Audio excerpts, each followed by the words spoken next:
Jai. So today we're continuing studying Lord Brahma's explanations to Narada. Just to do a brief recap, he's describing the different Leela avatars in this chapter. And one of the aspects of moderating the study is to try and put things into a context of steady understanding and progressive realizations. So what I did for this particular topic of Leela avatars is also referred to Bhagavad Gita, where Krishna briefly describes about his many incarnations in chapter 4. But one specific purport jumped out at me, and I included it in the cover letter, but I want to share it because I know some people don't really read that cover letter very carefully, but this was sweet.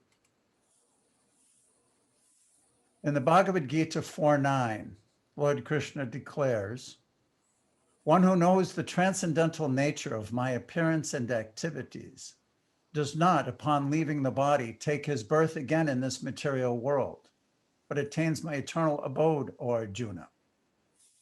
And this part really, I appreciated. Purport. The one Supreme Personality of Godhead is eternally engaged in many, many transcendental forms in relationship with his unalloyed devotees, from the Purusha Bodhini Upanishad. This Vedic version is confirmed in this verse of the Gita, personally, by the Lord.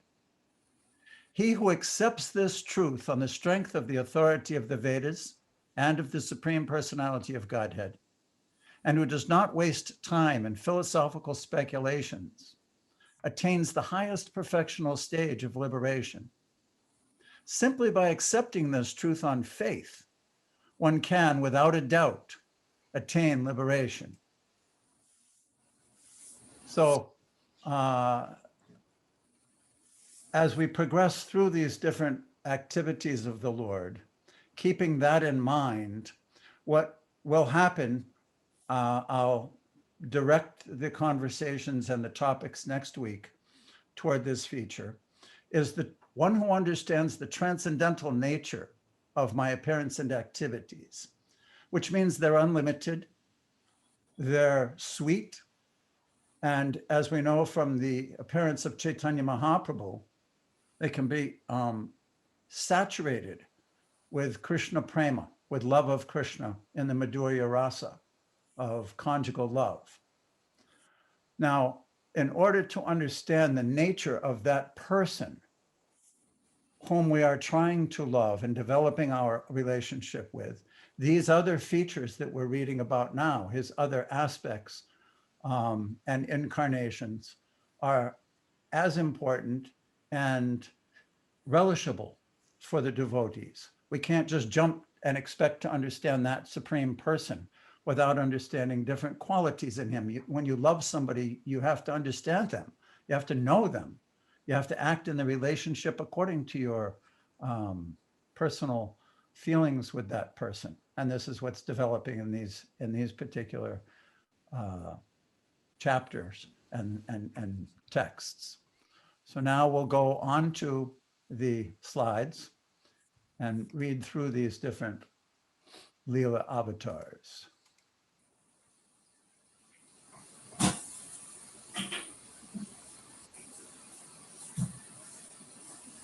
Okay, this is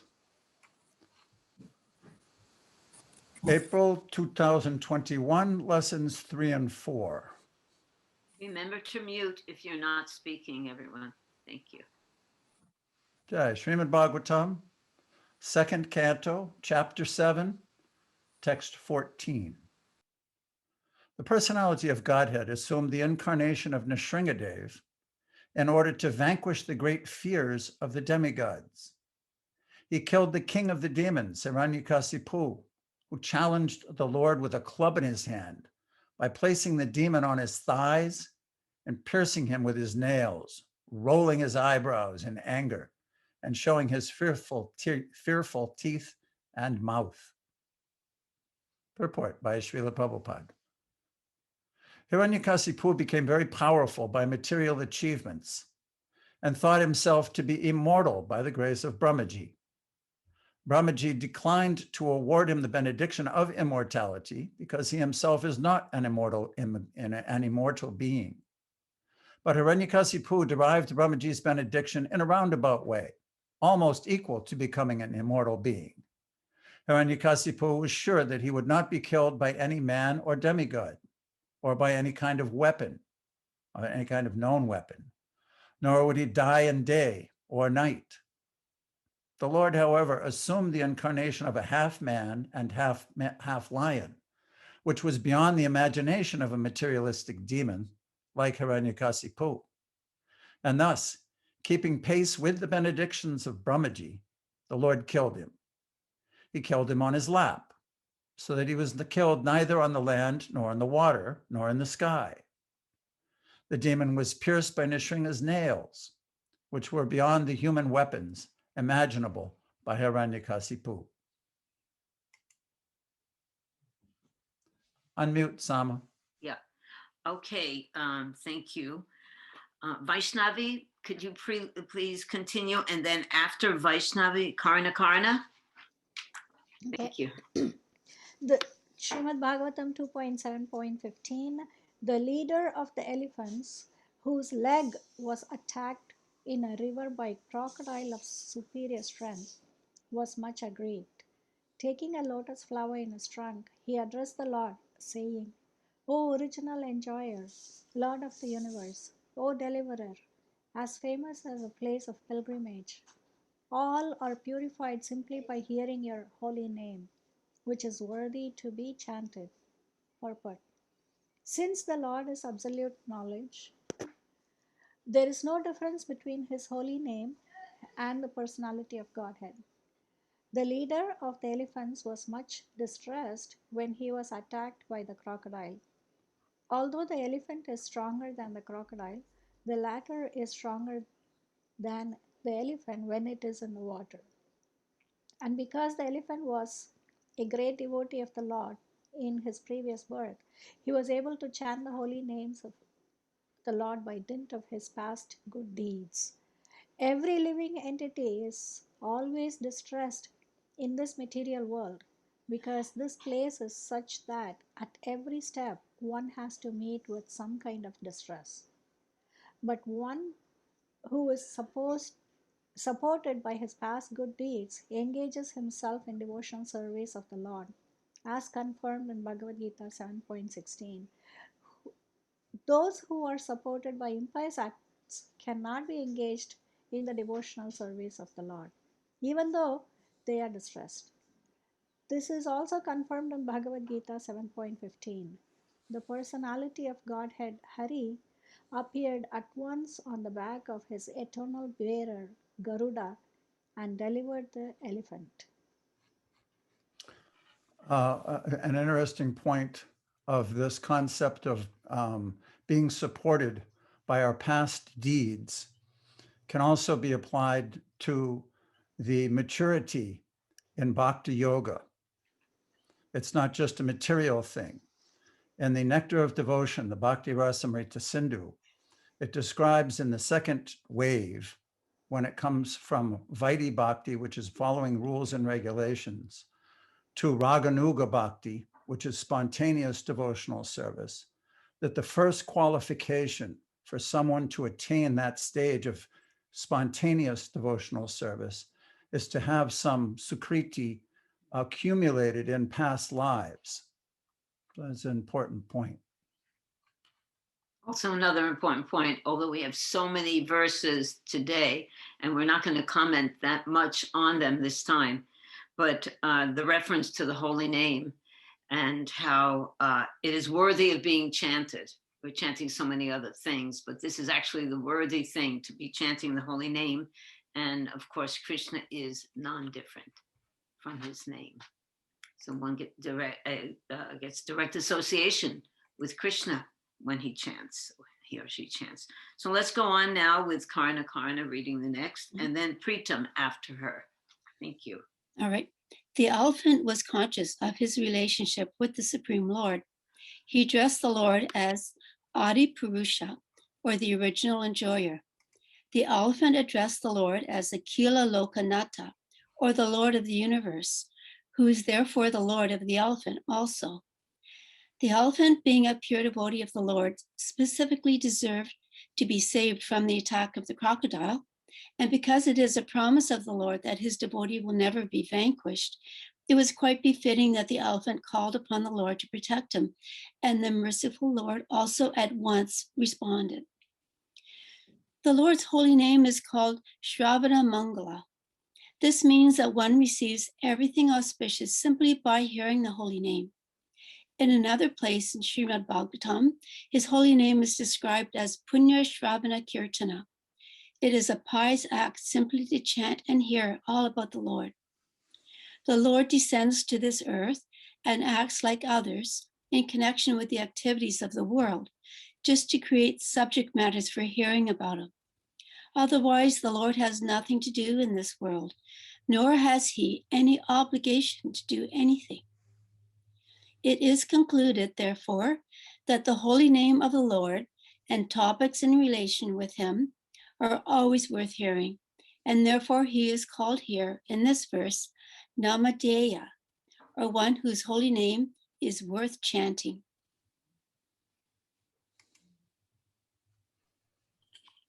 Yes, now Pritam. Sorry. Yeah.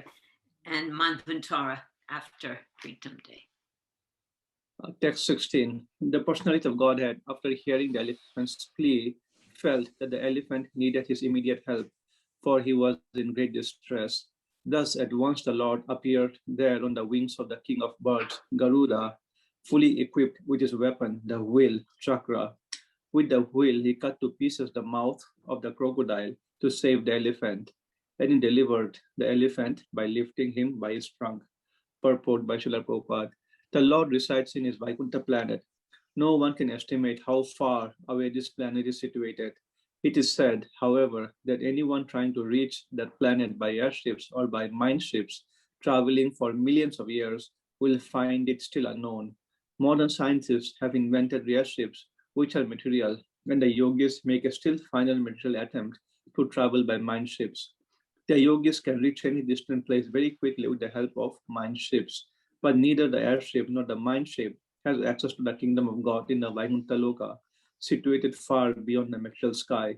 Since this is the situation, how was it possible for the prayers of the elephant to be heard from such an unlimitedly distant place, and how could the Lord at once appear on the spot? These things cannot be calculated by human imagination. All this was possible by the unlimited power of the Lord, and therefore the Lord is described here as aprameya, for not even the best human brain can estimate his powers and potencies by mathematical calculation. The Lord can hear from such a distant place, he can eat from there, and he can appear simultaneously in all places at a moment's notice. Such is the omnipotency of the Lord.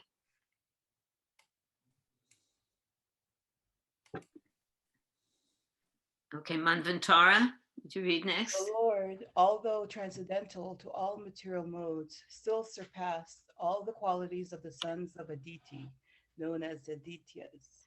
The Lord appeared as the youngest son of Aditi, and because he surpassed all the planets of the universe, he is the supreme personality of Godhead. On the pretense of asking for a measurement of 3 steps of land, he took away all the lands of Bali Maharaj. He asked simply because without begging, no authority can take one's rightful possession. Bali Maharaj conquered all the planets of the universe by rightful possession. A king can conquer other kings by strength, and such possession is considered to be rightful. So Bali Maharaj possessed all the lands of the universe, and he happened to be charitably disposed toward the Brahmanas. The Lord therefore pretended to be the beggar Brahmana, and he asked Bali Maharaj for a measurement of 3 footsteps of land. When Bali Maharaj was asked by Lord Vamana for such small charity, Bali Maharaj, spiritual master, namely Sukracharya, objected to this proposal because he knew that Vamana was Vishnu himself, pretending to be a beggar. Bali Maharaj did not agree to abide by the order of his spiritual master when he understood that the beggar was Vishnu himself, and he at once agreed to give him in charity the land requested. By this agreement, Lord Vamana covered all the lands of the universe, with his first 2 steps, and then asked Bali Maharaj where to place the 3rd step. Bali Maharaj was very glad to receive the Lord's remaining step on his head, and thus Bali Maharaj, instead of losing everything he possessed, was blessed by the Lord's becoming his constant companion and doorman. So by giving everything to the cause of the Lord, one does not lose anything, but he gains everything that he could never otherwise expect. So this is a very interesting point, that Bali Maharaj disobeyed his spiritual master. And this opens a whole other discussion that we won't do right now. And hopefully at the end of reading all these different verses about the pastimes of the Lord, which there are actually a real lot of them, I'm sure most of you have noticed, please write your question or your comment down so that we can address it at the end of the discussion. I'm writing that down, disobeyed the guru. I want to talk about that at the end. What the heck does that mean? So please write it down. I'm always here with my pen and paper writing down questions. So that's a good way to also really hear and pay attention to the purport. So now, Madhurya Leela, could you read, and then Nanda? I'm just listening today. Can't read. Okay, did you hear me? Sama, you're muted. I heard you. I'm sorry. I heard Okay, you. thanks. Nandaji, are you there?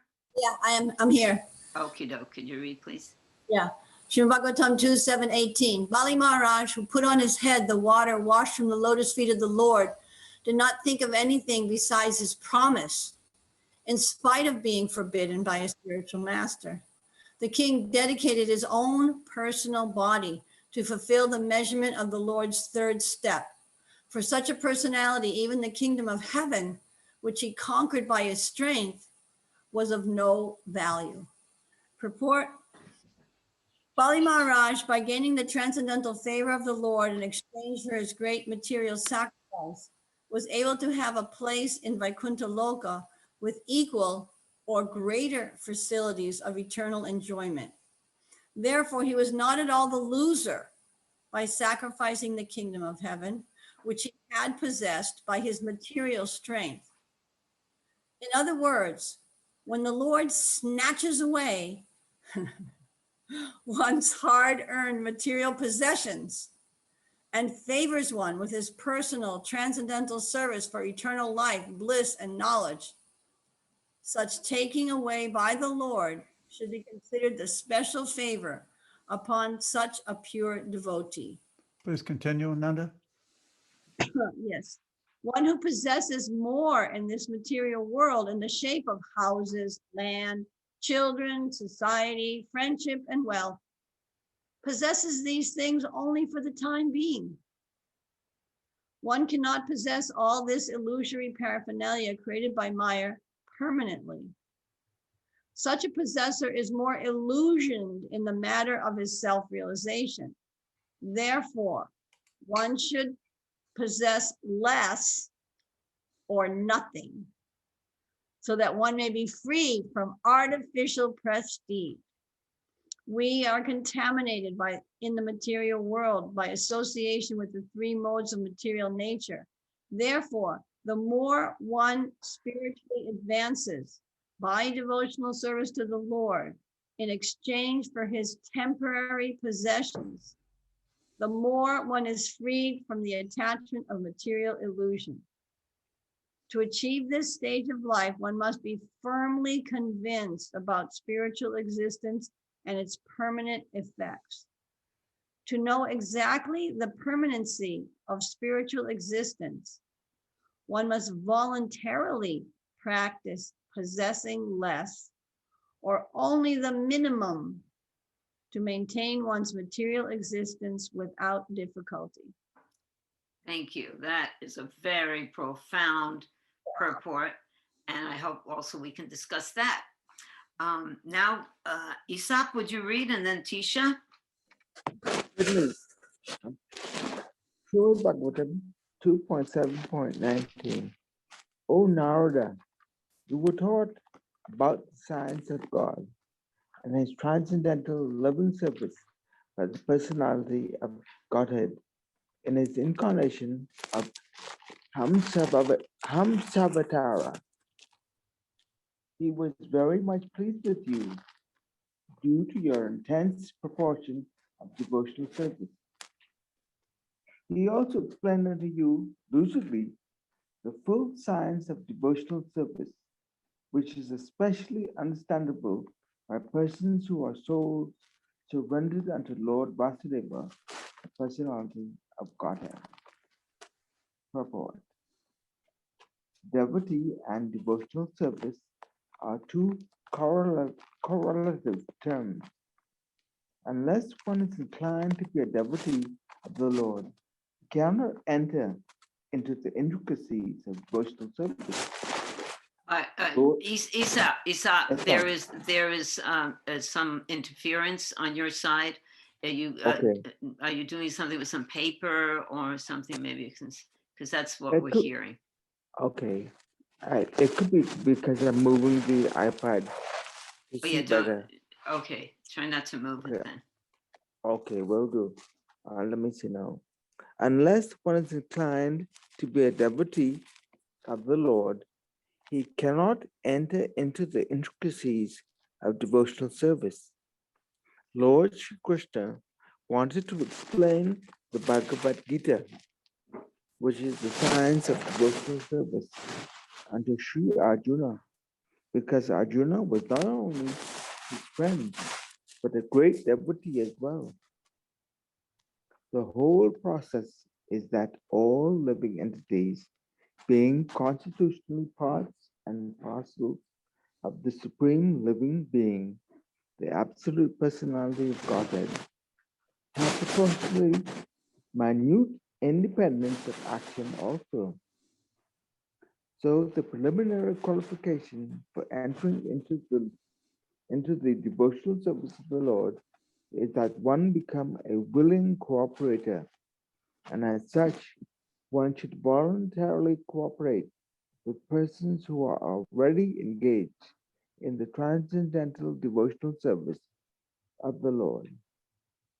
By cooperating with such persons, the prospective candidate will gradually learn the techniques of devotional service, and with the progress of such learning, one becomes proportionally free from the contamination of material association. Such a purificatory process will establish the prospective candidate in firm faith and gradually elevate him to the stage of transcendental taste for such devotional service. Thus, he acquires a genuine attachment for the devotional service of the Lord, and his conviction carries him on to the point of ecstasy just prior to the stage of transcendental love. Thank you. That's beautiful. Thank you, Tisha, and then Bhadra. Okay. Srimad Bhagavatam 2:7, verse 20.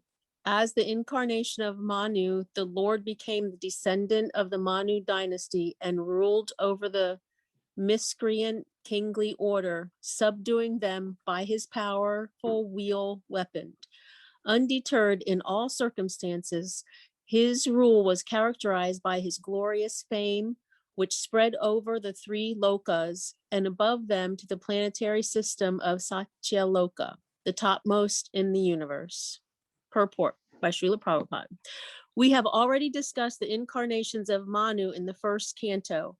In one day of Brahma, there are 14 Manus, changing one after another. In that way, there are 420 Manus in a month of Brahma and 5,040 Manus in 1 year of Brahma. Brahma lives for 100 years according to his calculation, and as such, there are 504,000 Manus in the jurisdiction of one Brahma. There are innumerable Brahmas, and all of them live only during one breathing period of Mahavishnu. So we can just imagine how the incarnations of the Supreme Lord work all over the material worlds, which comprehend only 1/4 of the total energy of the Supreme Personality of Godhead. The Manvantara incarnation chastises all the miscreant rulers of different planets with as much power as that of the Supreme Personality of Godhead, who punishes the miscreants with his wheel weapon. The Manvantara incarnations disseminate the transcendental glories of the Lord. There's an interesting feature here.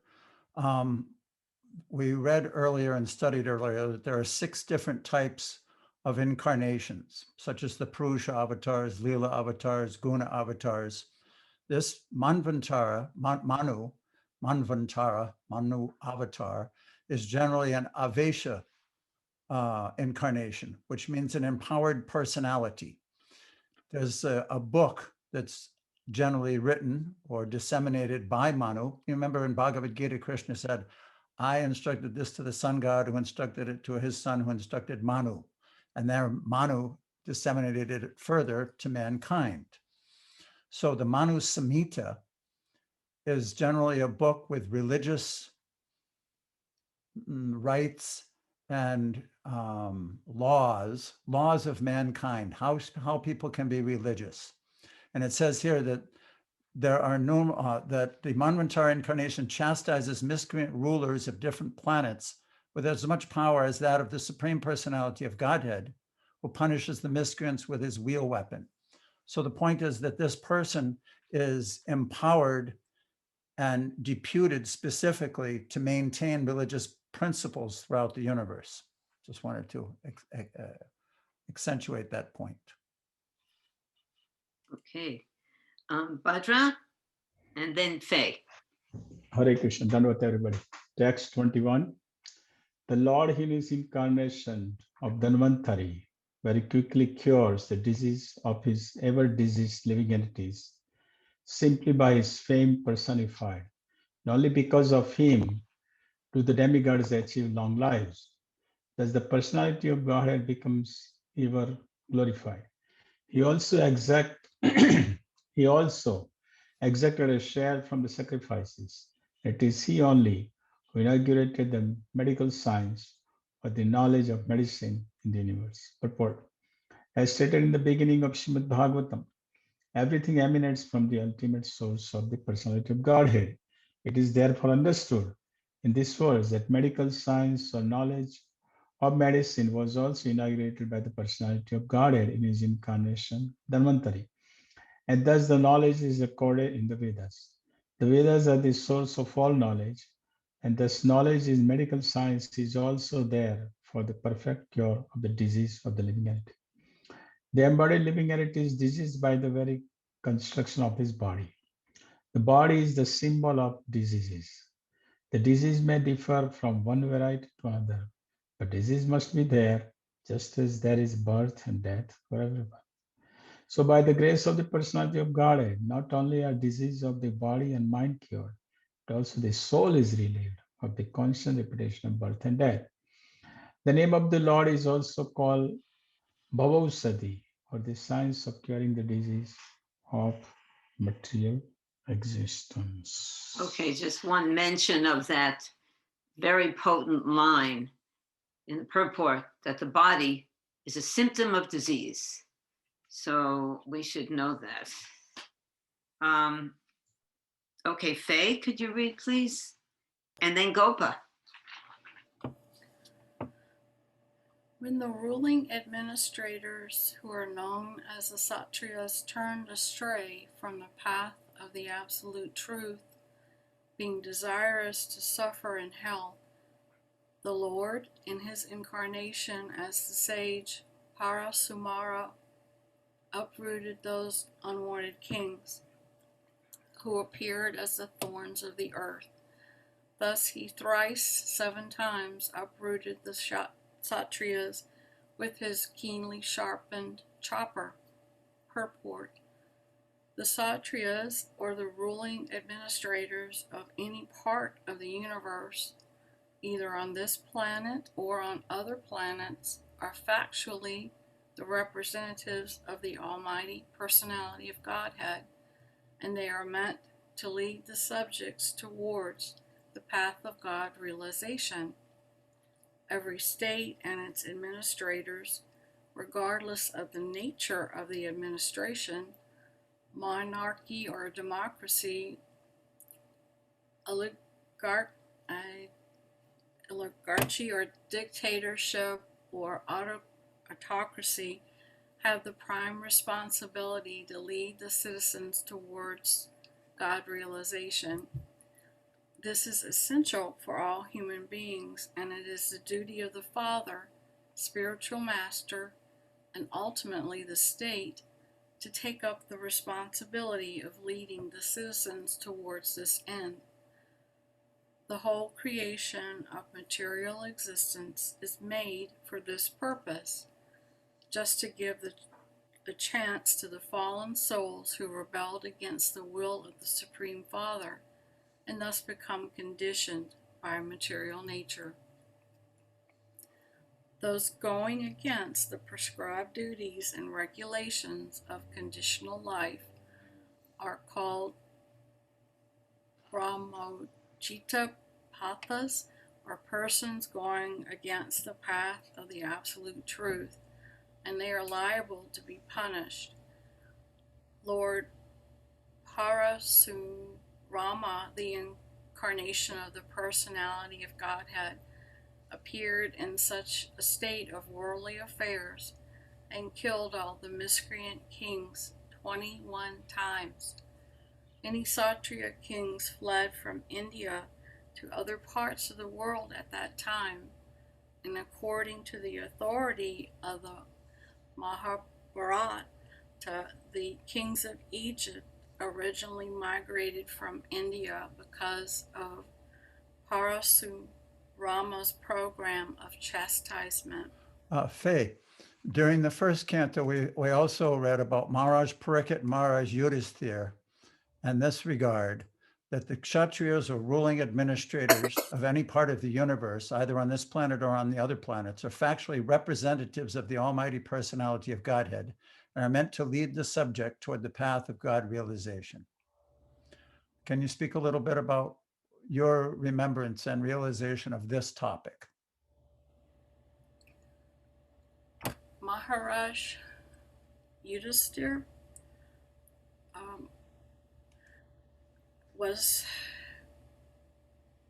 trying to follow the guidelines and teachings of the Vedas, the advice given to him freely by the Brahmanas, and as such he was restored to the throne after the Battle of Kurukshetra. As a ruler and a pious king, the entire world benefited from his administration, and he sought out any problems or issues that were erupting from time to time and brought about swift chastisement. He protected the population so nicely that everything was in abundance and there wasn't any major disruption of the natural resources and so forth. His grandson happened to take his leadership role at the cusp of the beginning of the age of Kali, when things began to deteriorate. He too was trying to uphold the Vedas, follow the advice given by the administrators and so forth. The Brahmin culture, everything was going nicely, but as we know, Kali did interrupt things. Good. Thank you very much. So we see, so we see that the purpose of government is to lead the citizens back to Godhead rather than inducing fear within them. And we see that the governments today, in all spheres of life, their main weapon or mode of leadership, rather than bringing people to the stage of Krishna consciousness, with the ultimate goal of going back to Godhead, is to induce fear. So, but we're very fortunate that we have this philosophy to take shelter of. I think this is a wonderful point. Thank you, Faye, for reading so nicely and remembering what we studied in the first canto. So Gopa, could you read next, and then Madhurya Leela? Madhurya Leela is just listening today. No, she sent me a text saying okay. that she's going to read. Okay. Srimad Bhagavatam 2:7-23. Due to his causeless mercy upon all living entities within the universe, the Supreme Personality of Godhead, along with his plenary extensions, appeared in the family of Maharaj Ishavaku as the Lord of his internal potency, Sita. Under the order of his father, Maharaj Dasara, he entered the forest and lived there for considerable years with his wife and younger brother. Ravana, who was very materially powerful with 10 heads on his shoulders, committed a great offense against him and was thus ultimately vanquished. Purport by Srila Prabhupada. Lord Ram is the Supreme Personality of Godhead, and his brothers, namely Bharat, Lakshmana, and Satruguna, are his plenary expansions. All four brothers are Vishnu Tattva and were never ordinary human beings. Originally, Lord Ramachandra is the incarnation of Vasudeva. Lakshman is the incarnation of Sankarshan. Bharat is the incarnation of Pradyumna, and Satrugana is the incarnation of Aniruddha. Expansions of the personality of Godhead. Lakshmiji Sita is the internal potency of the Lord and is neither an ordinary woman nor the external potency incarnation of Durga. Durga is the external potency of the Lord, and she is associated with Lord Shiva. Please continue. Sita is Lakshmiji, or the goddess of fortune, but she's never to be enjoyed by any living being. She's meant to be worshipped by the living being along with her husband, Sri Ramachandra. A materialistic man like Ravana does not understand this great truth, but on the contrary, he wants to snatch Sita from the custody of Ram and thus incurs great miseries. The materialists who are after opulence and material prosperity may take lessons from Ramayan that the policy of exploiting the nature of the Lord without acknowledging the supremacy of the Supreme Lord is the policy of Ravana.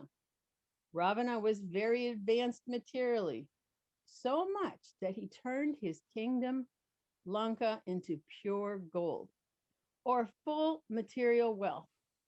But because he did not recognize the supremacy of Lord Ramachandra and defied him by stealing his wife, Sita, Ravana was killed, and all his opulence and power were destroyed. Lord Ramachandra is a full incarnation with six opulences in full, and he is therefore mentioned in this verse as Kalesha, or master of all opulence. Thank you, Gopa. Do you have anything to add to that? Yes, tune in to the radio show. Yeah, I thought you did. We have a performance here that you can find out about on the radio show of the Ramayan. So this is a good ad for it. When is that being broadcast? Anyone know? It'll be on Ram Navami Day, and then it's going to continue till the weekend when the temple's gonna. It's probably going to be up for like a week or so. It'll be up. Thank you. There'll be a whole bunch of things, and then there's going to be a play too. It's going to be real exciting. How can those who aren't like tuned in to the temple newsletters and things, where can they go to find out the schedule for these performances and things? from you, Patty, you can put it up and send it to I everybody. don't, no, I'm going to be I busy. think you can, I think on the new Raman Reiki website, I think there's a link to the radio there. Okay. And Thank the you. newsletter. Okay. Yeah, well, you have to sign up for the newsletter, and I think No, some you of those. don't. Oh, No, on the website, it's there, the newsletter, the current newsletter is always oh, go there. to that page. I see. Is it going to be on video too? Play It'll will be be. on, Yeah, it'll be on The the whole thing's Electra gonna be Facebook, recorded. The whole Oh. thing will be recorded. Okay, also great. YouTube, Electra YouTube channel. Oh, boy, wonderful. Thank you. Madria, you want to read and then a codicy? Can I just ask one quick question? Oh, okay, yeah. No, really, just quickly. You All know, right. when things say Vishnu Tattva, what does that really mean? Those two, like Tattva, what does that mean? Tattva means, oh boy, truth. Tattva means truth, and it also refers to the Lord's, the Lord and his expansions, his personal expansions of his immediate self. There are two things. There's the jivas, which are the living entities, and then there's the Lord. We read it in a purport previously about Krishna and Balaram just now, that the Lord has his personal expansions. And one of the first expansion is Balaram. So Vishnu Tattva means anyone who is a direct expansion or incarnation of Vishnu. Am I right, Patti?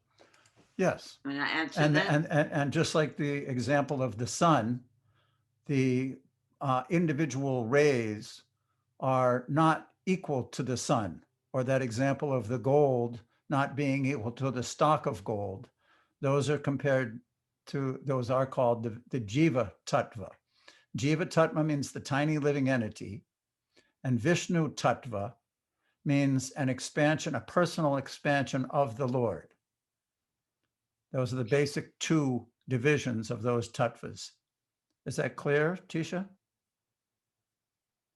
Yes, thank you. Thanks Okay. so much. Mhm. Good. Majoria, could you read and then a codicy?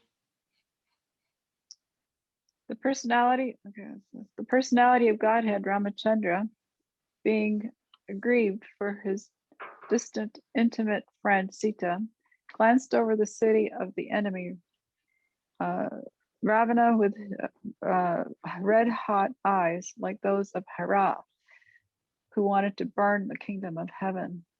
The great ocean, trembling in fear, gave him the way because its family members, the aquatics, like the sharks, snakes, and crocodiles, were being burnt by the heat of the angry red-hot eyes of the Lord.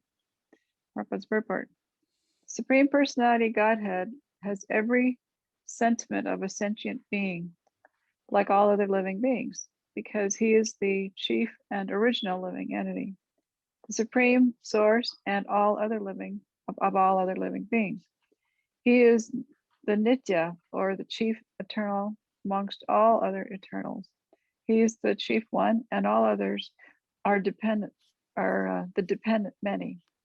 The many eternals are supported by the one eternal, and thus both the eternals are qualitatively one. Due to such oneness, both the eternals constitutionally have a complete range of sentiments, but the difference is that the sentiments of the chief eternal are different in quantity from the sentiments of the dependent eternals. Please continue. When Ramachandra was angry and showed red-hot eyes, the whole ocean became heated with that energy, so much so that the aquatics within the great ocean felt the heat, and the personified ocean trembled in fear and offered the Lord an easy path for reaching the enemy's city. As it is said in the beginning of Srimad Bhagavatam, the absolute truth is the source of everything. So the absolute person cannot be void of the sentiments that are reflected in the temporary mundane world. Rather, the different sentiments found in the absolute, either in anger or in mercy, have the same qualitative influence.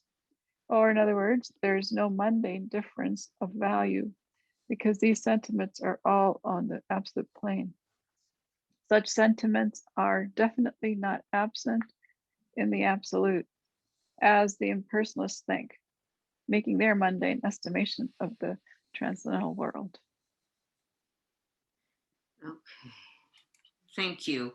Kadasi, could you read? And then Nanda, would you read again, please? 25. When Ravana was engaged in the battle, the trunk of the elephant which carried the king of heaven, Indra, broke in pieces, having collided with the chest of Ravana, and the scattered broken parts illuminated all directions. Ravana therefore felt proud of his prowess and began to loiter in the midst of the fighting soldiers, thinking himself the conqueror of all directions. But his laughter, overtaken by joy, along with his very air of life, suddenly ceased with the tingling sound of the bow of Ramachandra, the personality of Godhead. Purport. However powerful a living being may be, when he is condemned by God, no one can save him. And similarly, however weak one may be, if he is protected by the Lord, no one can annihilate him. You want to continue and read this next verse, Kadasi? 2:726. When the world is overburdened by the fighting strength of kings who have no faith in God, the Lord, just to diminish the distress of the world, descends with his plenary portion. The Lord comes in his original form with beautiful black hair, and just to expand his transcendental glories, he acts extraordinarily. No one can properly estimate how great he is. Purport.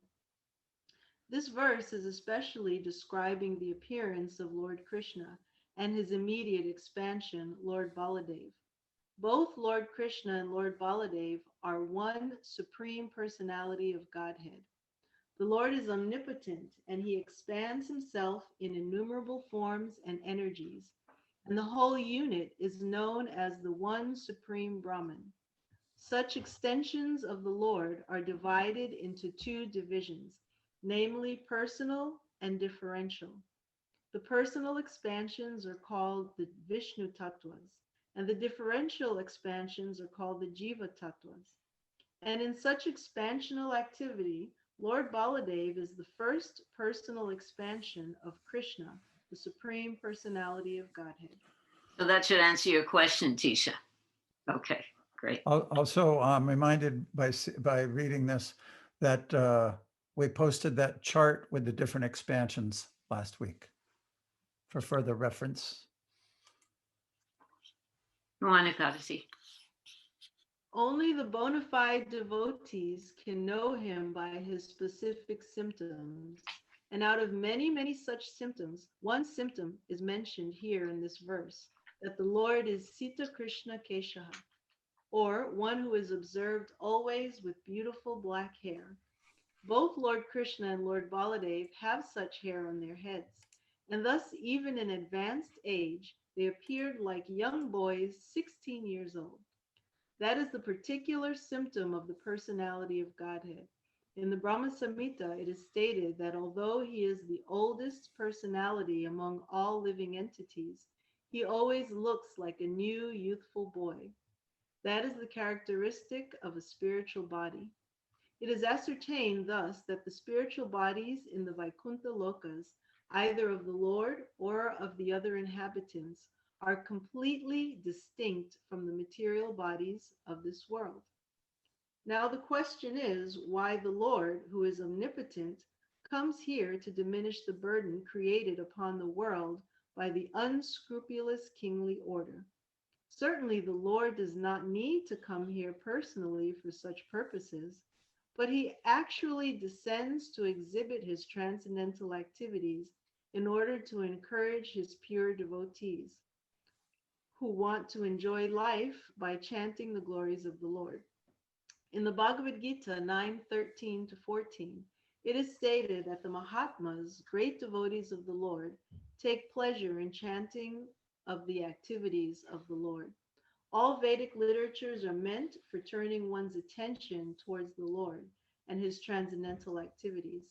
Thus, the activities of the Lord in his dealings with worldly people create a subject matter for discussion by his pure devotees. Before we go on, could you just tell us a little bit about that? That last sentence was very significant, especially during this COVID time. We see so many people are attracted to hearing on the internet amongst each other. Can you say something about that, Akadasi?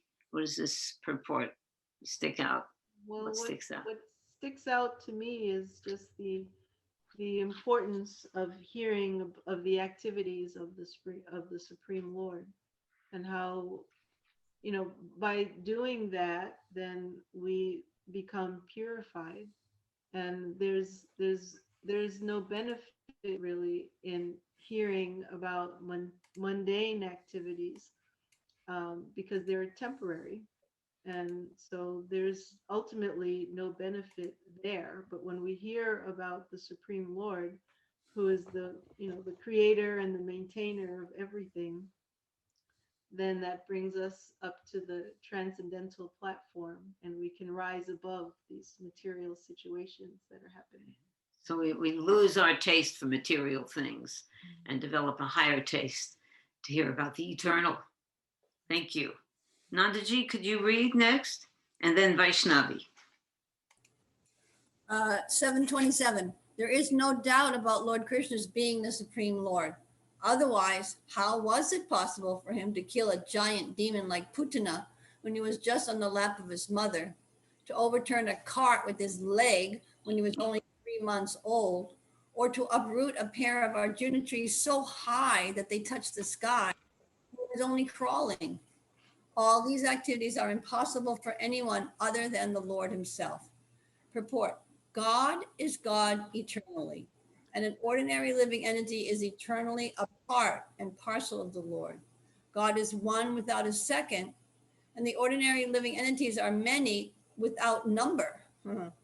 Such living entities are maintained by God himself, and that is the verdict of the Vedic literatures. You can continue this purport, Nanda. Okay.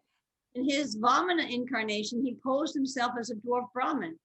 But when he took possession of his land promised by Bali Maharaj, he expanded his footstep to the top of the universe, extending over thousands of miles. So it was not very difficult for Krishna to perform a miracle by extending his bodily feature, but he had no desire to do it because of his deep filial love for his mother, Yasoda.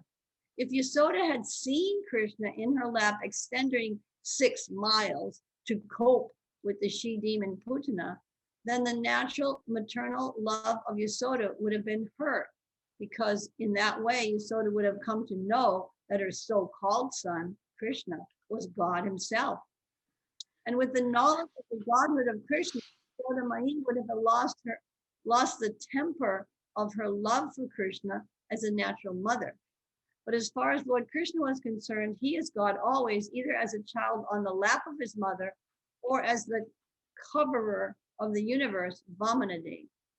A living being can attain godly qualities to a large extent, but he cannot become God, whereas Krishna, without undergoing any type of penance, is God always, either in the lap of his mother or growing up or at any stage of growth. So that is the way of reciprocation of love affairs between the Lord and his devotees. Yasoda Mai wanted to have the Lord as her child, and the Lord played exactly like a child in her lap, but at the same time played the part of the Almighty Lord whenever it was so required. The beauty of such pastimes was that the Lord fulfilled everyone's desire. In the case of felling the gigantic Arjuna trees, the Lord's mission was to deliver the 2 sons of Kubera who were condemned to become trees by the curse of Narada, as well as to play like a crawling child in the yard of Yasoda, who took transcendental pleasure in such activities of the Lord in the very yard of her home. Okay, so I have to ask you, Nandaji, to elaborate a little bit on the rasa between Yasoda and Krishna, and in that matter, everyone else, and how this would have been disturbed had he extended his baby self 6 miles. Well, Srila Prabhupada says that here, that it would have been disturbed, but in other places he says that the love of Yasoda was so strong that even when she did see those exhibitions, like when he opened his mouth and she saw the whole universe in his mouth, her love was so strong that this is my child, that she said, okay, shut your mouth. And she just had to, like put that aside. But later in the Bhagavatam, in the 10th canto, Parikshit, he's going to inquire actually as to the position, the difference between Yasoda and Nanda's love and Vasudeva and Devaki's love. And this very thing is the difference, that Devaki and Vasudeva's love for Krishna was affected or by the Aishvarya, or the opulence of the Supreme Lord. And so after Krishna killed Kamsa, Devaki and Vasudeva, they could just stand with awe and reverence and offer prayers. And they didn't, come and hug him and kiss him right away. So Krishna had to pull a curtain over their eyes.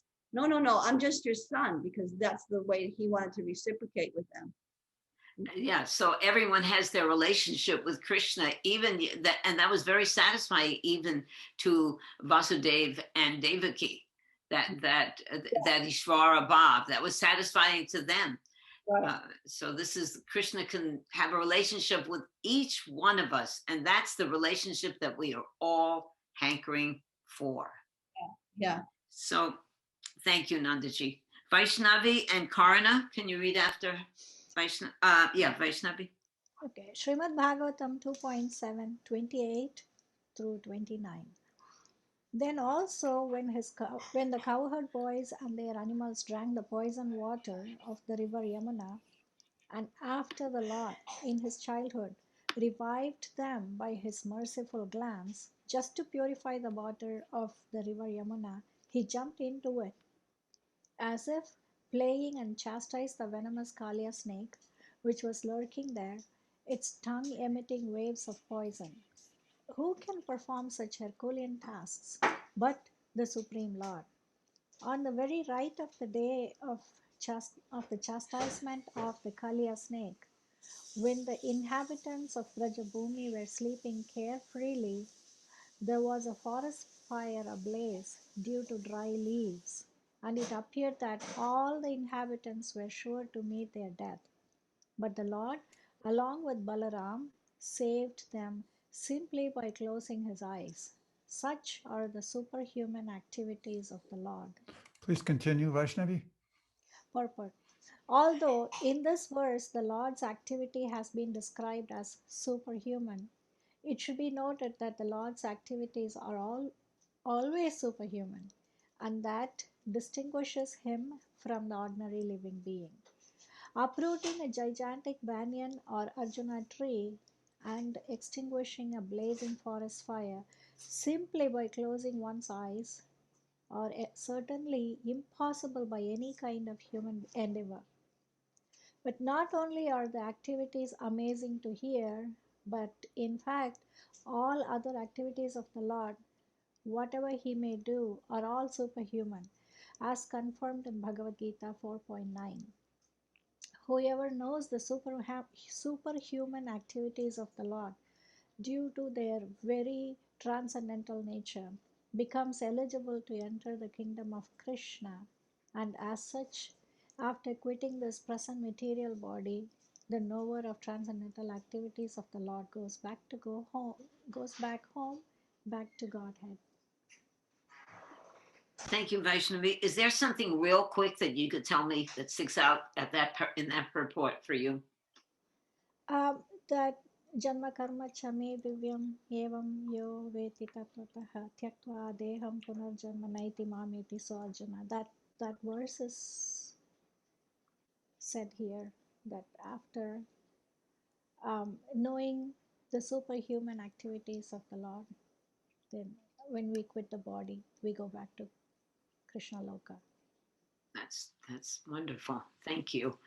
Okay, now Karna and then Pritam. Okay, when the coward woman, Krishna's foster mother Yasoda, was trying to tie the hands of her son with ropes, she found the rope to be always insufficient in length. And when she finally gave up, Lord Krishna, by and by, opened his mouth, wherein the mother found all the universes situated. Seeing this, she was doubtful in her mind, but she was convinced in a different manner of the mystic nature of her son. The purport. Purport. One day, Lord Krishna, as the naughty child, disturbed his mother Jasoda, and she began to tie up the child with ropes just to punish him. But no matter how much rope she used, she found it always insufficient. Thus she became fatigued. But in the meantime, the Lord opened his mouth, and the affectionate mother saw within the mouth of her son all the universes situated together. The mother was astonished, but out of her deep affection for Krishna, she thought that the Almighty Godhead Narayan had kindly looked after her son just to protect him from all the continuous calamities happening to him. Because of her deep affection for Krishna, she could never think that her very son was Narayan, the personality of Godhead himself. That is the action of Yoga Maya, the internal potency of the Supreme Lord, which acts to perfect all the pastimes of the Lord with his different types of devotees. Who could play such wonders without being God? Can you share a little something, Karna? Okay, I knew you were going to ask me that. It's like, is it Nanda that who said that she was just, okay, close your mouth. But the other thing is that Krishna's pastimes are so tangible for us. Otherwise, if he didn't come and perform these, if we stayed in the spiritual world, we wouldn't be able to go to India and say, oh, this where Kali Serpent came, oh, this where this happened, the demigods. It's so, makes it so real and more loving. So yeah, that's exactly what Prabhupada was saying in the purport, that Krishna comes and performs these activities so that we'll have something to talk about, right, so that right. we can discuss these things. Otherwise, we don't know what we're going to be discussing, and it probably wouldn't take us back to Godhead. That would be good. Thank you, Karna. And Pritam, can you, I think we're coming close to the end. Oh, we have a few more verses. We're trying real hard to finish this section today. Okay. Text 31. Lord Krishna saved his foster father, Nanda Maharaj, from the fear of the demigod Varuna and released the cowherd boys from the caves of the mountain, for they were placed there by the son of Maya. Also to the inhabitants of Vrindavan, who were busy working during daytime and sleeping soundly at night because of their hard labor in the day, Lord Krishna awarded promotion to the highest planet in the spiritual sky. All these acts are transcendental and certainly prove without any doubt his godhood. Purport by Srila Prabhupada. In the Bhagavad Gita, it is confirmed that to be in association with the Supreme Personality of Godhead by full surrender in transcendental love frees one from the miseries inflicted by the laws of material nature. Here it is clearly mentioned that the inhabitants of Vrindavan were extensively busy in the hard labor of their day's work, and due to the day's hard labor, they were engaged in sound sleep at night. So practically they had very little time to devote to meditation or to the other paraphernalia of spiritual activities. But factually, they were engaged in the highest spiritual activities only. Everything done by them was spiritualized because everything was dovetailed in their relationship with Lord Sri Krishna. The central point of activities was Krishna, and as such, the so-called activities in the material world were saturated with spiritual potency. That is the advantage of the way of Bhakti Yoga. One should discharge one's duty on Lord Krishna's behalf, and all one's actions will be saturated with Krishna thought, the highest pattern of trance and spiritual realization. Pritam, it's talking here about working hard at your duty, which is what the Brijbasis were doing. And all kinds of people are doing their duty, so-called for Krishna. They want to please Krishna by it. So what is the unique feature of these residents of Vrindavan? Why are they glorified so much if their daily activities are pretty much like everybody else's? Well, that's because they were doing everything for Krishna's pleasure. They kept Krishna in the center, whereas in the material world, the so-called non-devotees, they don't do it for Krishna, they do it for their own sense gratification. So that's the difference. What about devotees who are performing? You know, they want to please Krishna. They're doing whatever they're doing, but somehow or another, these residents of Vrindavan throughout the Vedas, and especially in Gaudiya Vaishnava Siddhanta, are glorified above all others. Well, that's because they have pure love for Krishna. They are not able to forget Krishna at any moment of time. Whereas we devotees, we sometimes forget Krishna during the day, even though we are dovetailing everything for Krishna, but we have a tendency to forget. But the Brajavasis were not like that. They were like totally absorbed in Krishna's meditation. Okay, That's so Yes. how does one stay totally absorbed in Krishna? I say it again.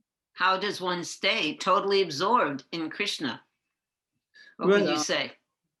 Well, we have to obviously mold our lifestyle in such a way that everything is related to Krishna. Whether, let's say, I'm driving, let's say, to buy groceries for Krishna. I'm going to do some farming. I'm doing it to grow plants or fruits for Krishna. So that way, if we are able to dovetail everything for Krishna, I think that we are able to always remember Krishna, even though it's not directly, superficially, it may look like it's any other activity. But if it has Krishna's, I would say it is done for Krishna's pleasure and benefit. I think that's the difference. That is true. But on a practical level, and Prabhupada said this, he said that the way to remember Krishna is to chant 24 hours a day. So this is because sometimes we're going to the store and we say, oh, I'll buy that too. I'm buying this for Krishna, but I'll buy this too. And we get very distracted. We're no match for the material energy. The material energy is here we are, and her job is to distract us. But when we chant, if we increase our chanting really then we don't have more time for prajalpa, that's unwanted talk, or becoming deviated in our practice. This chanting really, it takes up our time. It takes up our time. That's it. And it's a safe way to take up our time. Actually, Lord Chaitanya introduced this specific chanting of the Hare Krishna Maha Mantra as the means to awaken one's love. And that's what I was trying to drive at. The difference between the residents of Vrindavan and all the other residents of the spiritual world and all the devotees in the material world is that their love is mature to the point where they are so absorbed in love for Krishna, they're willing to give up anything for his pleasure. We see that especially the gopis are the prime examples. They're willing to give up their status in society, their children, their duties to their husbands and families, simply for Krishna's pleasure. And this develops by Lord Chaitanya's grace through this chanting of the Hare Krishna Maha Mantra. We learned this earlier in our japa workshop. What was that one?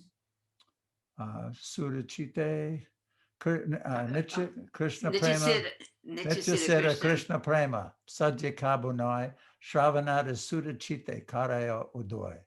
That this is lying dormant in the heart of everyone.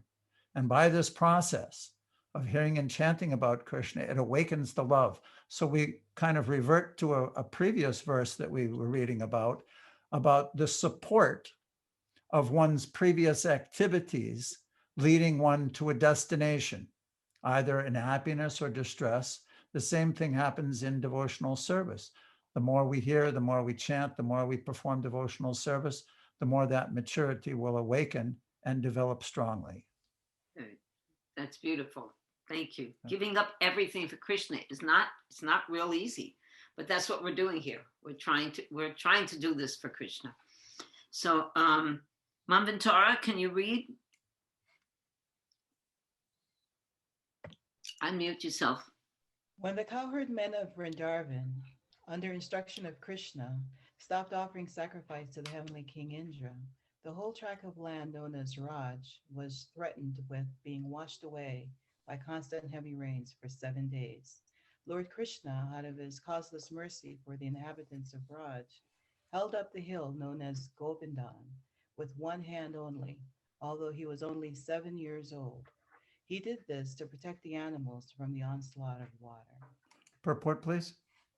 Factually, there is no need of offering sacrifices to the demigods for their services if one is engaged in the service of the Supreme Lord.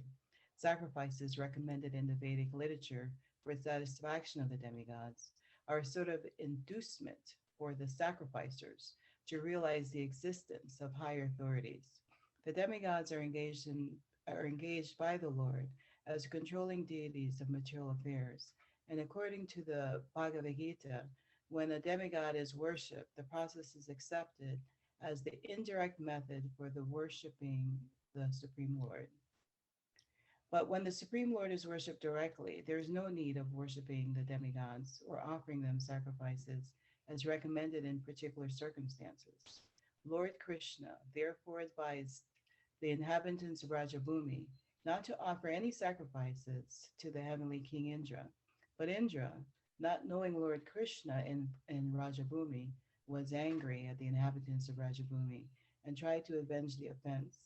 But competent as the Lord was, he saved the inhabitants and the animals of Rajabhumi by his personal energy and proved definitely that anyone directly engaged as a devotee of the Supreme Lord need not satisfy any other demigods, however great, even to the level of Brahma or Shiva. Thus, this incident definitely proved without a doubt that Lord Krishna is the Supreme Personality of Godhead, and that he was so in all circumstances, as a child on the lap of his mother, as a boy 7 years old, and as an old man of 125 years of age. In either case, he was never on the level of the ordinary man, and even in his advanced age, he appeared a young boy, 16 years old. These are the particular features of the transcendental body of the Lord. Just one question, Manvantara. How would you like standing underneath that hill? I'm telling you, I was thinking about that because sometimes like I can like hold a cup and I can't hold it honestly for like 20 minutes. Like my hands would be fatigued. Like I can't even do this for 20 minutes. So it's very, very pertinent. It's very interesting. Yeah, and we can stand underneath that hill. When we're chanting Hare Krishna, when we're engaged in devotional service, we are standing underneath that hill. And Krishna is not going to drop it on our heads. I think we're almost finished. Let me see who is gonna. Bhadra, could you read this? You there? I saw him leaving. Huh? I you saw him. You saw him leaving. Okay, Gopa. Yep. Okay, there's a few people. Okay. Oh, there you go. Good. Srimad Bhagavatam 2:733. When the Lord was engaged in his pastimes of the rasa dance in the forest of Vrindavan, enlivening the sexual desires of the wives of the inhabitants of Vrindavan by sweet and melodious songs, a demon of the name Shankakuda, did I say that right? A rich follower of the treasure of heaven, Kuvera, kidnapped the damsels, and the Lord severed his head from his trunk. Purport by Srila Prabhupada. The demon Sankachuda. Huh? Sankachuda. Sankachuda was killed by the Lord during his pastimes at Horika in the month of Falgun, and the same ceremony is still observed in India by the burning of the effigy of Shankakuda 1 day prior to the Lord's pastimes at Horika, generally known as Holi. Generally, the future appearance and activities of the Lord or his incarnations are foretold in the scriptures, and thus the pseudo-incarnations are unable to cheat persons who are in knowledge of the event as they are described in the authoritative scriptures. Okay, I think we have one more left. Yeah, Pritam, why don't we'll split this one. You read the verse, and maybe Aesop can read the purport. Okay, 34-35. All demonic personalities like Pralamba, Dhenuka, Baka, Kesi, Arista, Chanura, Mustika, Kuvalayapida, elephant, Kamsa, Yavana, Narakasura, and Paundraka great marshals like Salva, Dvivida monkey and Balvala, Dantavakra, the seven bulls, Sambara, Viduratha, and Rukmi, as also great warriors like Kamboja, Matsya, Kuru, Sinjaya, and Kekaya, would all fight vigorously either with the Lord Hari directly or with him under his names of Baladev, Arjuna, Bhima, etc. And the demons, thus being killed, would attain either the impersonal Brahmajyoti or his personal abode in the Vaikuntha planet. Thank you. Isap, are you still with us? Still here. Okay, could you read Okay. that? I don't know what that interference, try to keep the thing still if you can. Yeah. Okay, will do. Purport. The Lord would appear with all his associates and potencies. Therefore, the rebellious souls, like the demons and demoniac men, mentioned by names like Pralamba, would be killed either by the Lord himself or by his associates. All these affairs will be clearly explained in the 10th canto. But we should know well that all the above-mentioned living entities killed would attain salvation either by being merged in the Brahma Jyoti of the Lord or being allowed to enter into the abodes of the Lord called Vaikunthas.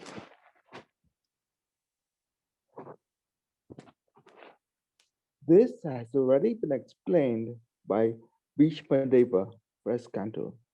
All persons who participated in the battlefield of Kurukshetra or otherwise with the Lord or with Baladeva, etc., would benefit by attaining spiritual existence according to the situation of their minds at the time of death. Those who recognize the Lord would enter Vaikuntha, and those who estimated the Lord as only a powerful being would attain salvation by merging into the spiritual existence of the impersonal Brahmajyoti of the Lord. But every one of them would get released from material existence.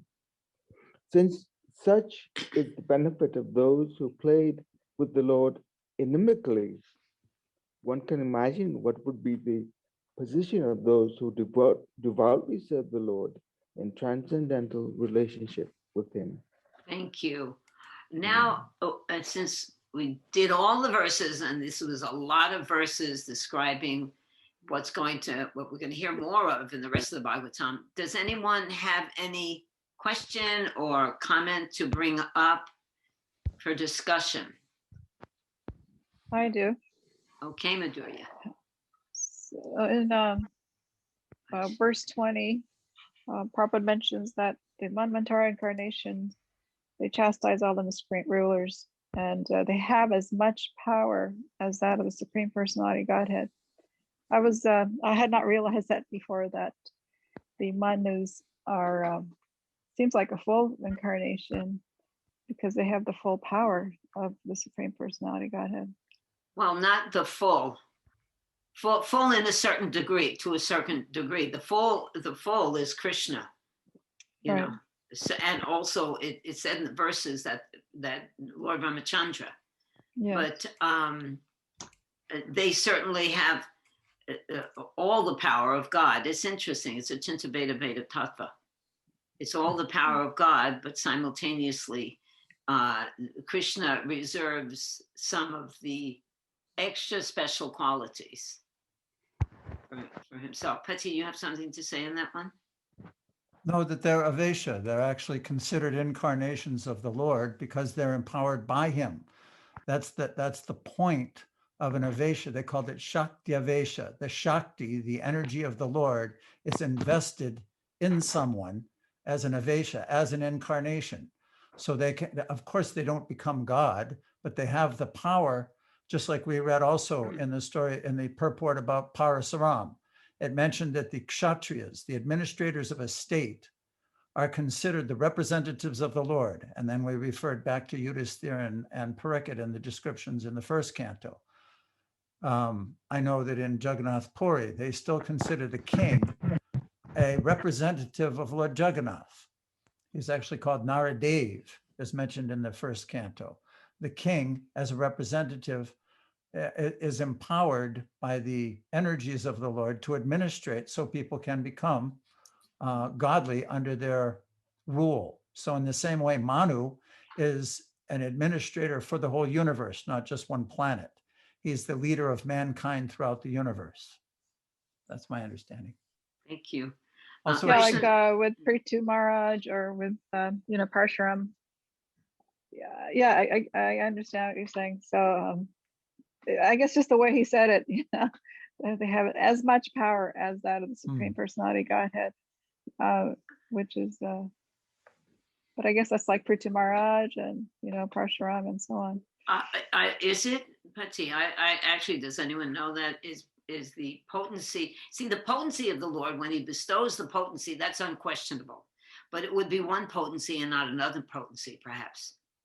Yeah. Because Parshuram is he a Shakshavesh avatar too? That means he would be a jiva. He's a Leela avatar. He's a Leela avatar, so it's a little bit more than a Manu. No, some of these, it's not that one category doesn't overlap with others. At the beginning of this chapter, Lord Brahma said, "Now I will explain to you the Lord's Leela avatars." And in the verse under discussion, he's talking about the Manus. And we know all the Manus are not Leela avatars in the sense that they're Vishnu tattvas. They're also Jiva tattvas, but they perform Leelas according to the Lord's. So the categories are not independent of one another. Sometimes they overlap like that. I see. So they're Jiva Tattva. So the Manus are Jiva Tattvas. Almost all the time, yes. Empowered by the Lord. Right. Thank you. I think Parasuram is also. Yeah. Let me just ask a follow-up question with that, because we've also read it, especially in Srimad Bhagavatam, Canto 1, where only Krishna establishes religion, and Manu is here described as the script for religion, so to speak. Enforcer. The enforcer. Okay, Right. so the enforcer, he's not the establisher. Okay, that makes it different. Just like Vyasadeva compiled the Srimad Bhagavatam, which is considered an incarnation of the Lord. He did so being empowered by the Lord and deputed for that purpose. Thank you. I think one thing that, as an overall kind of view, if we step back and kind of get one of those bird's eye views of this entire chapter, you may remember it's scheduled incarnations with specific functions. And as we've gone through these different pastimes, we see that the Lord has so many different pastimes that he performs, but all of them are under that category of performing pastimes to enliven the living entities, to discuss his pastimes and fall in love with him and go back to the spiritual world. There's kind of an umbrella topic that's being revealed. Thank you. Vaishnavi, did you have a question? Yes, actually, I had two questions. One of the purports, I think the second slide I read, where it talks about whoever had done good deeds in their previous life, in this life, then they are supported to do devotional service. How do we reconcile that with the statement, namely, bhakti is causeless? Bhakti is causeless, but sometimes the performer of bhakti has to get purified to engage in bhakti. And due to one's sukriti, pious activities in the past, and Nanda she probably has the answer, but to have the opportunity to engage in devotional service, one has to have become somewhat purified. Can you help me there, Nanda? Yeah, in Nectar Devotion, this is explained, and I think it's in the 4th chapter, that one can't perform devotional service unless they've performed devotional service in the past. So Prabhupada immediately says, well, that's like a circular argument. Prabhupada doesn't say it like that, but it's a circular argument. Unless you perform devotional service, you can't perform it again. But he says but with the intervention of the pure devotee. When the pure devotee intervenes in your life, that gives you the ability to, take up the process of devotional service. So because bhakti is called svatantra, it's independent. And you Right. can't get bhakti unless you get it from somebody who has bhakti. Mm. And it can start very small, actually. It can start very, very small. Just like if the Sankirtan devotee goes out and gives someone a piece of candy, that is coming from the pure devotee, because Srila Prabhupada has deputed the devotee to go out on the Sankirtan mission. So some kind of intervention has to be there from a different circumstance, a different lifetime to continue. Okay. Then the second one is somewhere later, we were reading that we should not be eager to accumulate lot of wealth, and or not even lot of wealth, eager to accumulate anything. Basically, we should have zero or something. Is that Nanda was reading that?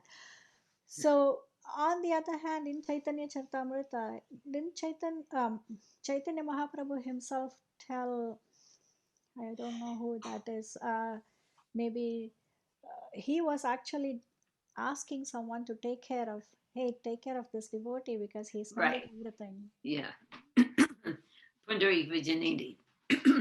He was told to Srivastava. instruct, who was he going to instruct?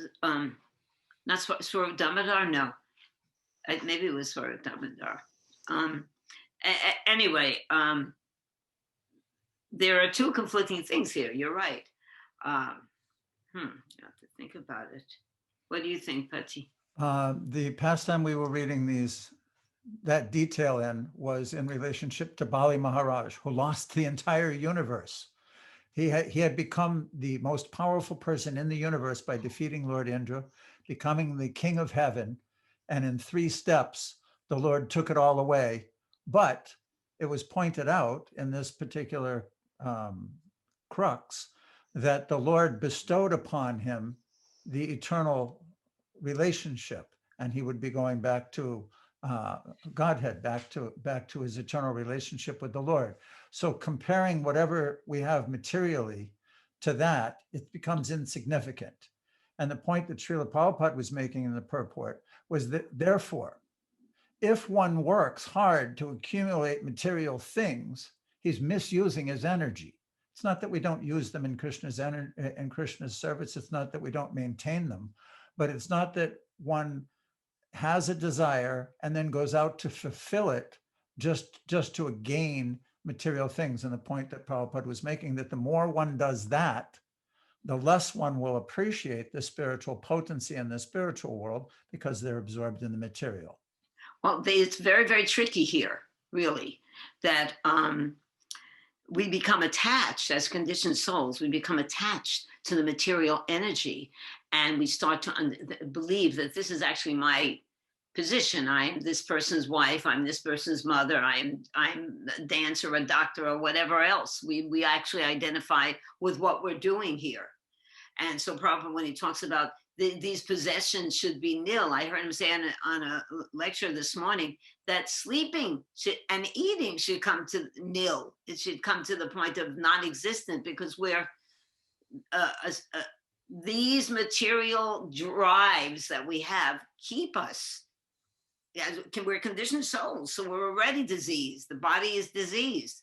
So disease in the mentality that we are these bodies. So these material, this wealth, Lord Chaitanya himself prays, take the wealth away, because it's such a distraction to who we are. We think we need so many things to live. But when you're engaged in devotional service, simplify, simplify, simplify, simplify, with the fear that these things are going to make me feel like I really need them. It's going to distract me from this complete renunciation of the material world. Of course, seeing everything in relation to Krishna is there, but we do get distracted as conditioned souls. We think we easily get distracted.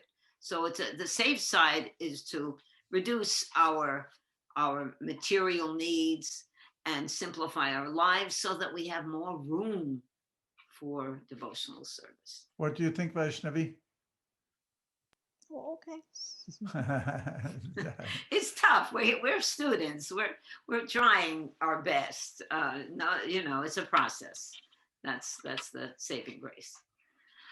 If we don't Okay. do it, Krishna will do it for us. He'll take Now everything that's away. faith. That's true. Krishna's so kind. If something's hanging us up, he'll say, "Okay, no more," and then you have to deal with that loss. But if we're practiced and trying to understand that all the things that we lose in this material world, they're going to go anyway because our bodies themselves are temporary. Okay. Does anyone have anything else to say, Patti? I think No, that I we're think that's done pretty here much for it. now. Thank Thank you you, very much, everybody. everyone, for your Yeah, All thank you. glories association. to the Lord's Leela avatars. Jai Jai, Vanchakopatru Vanchakopatru, Bhasha Jai, Kita Krishna, Sandhya Krishna, Bhasha Bhava, Patitanam Sharma. Pavanebhyo Vaishnavibhyo. Jai. All Wow. glories to Srila Prabhupada. Hare Krishna.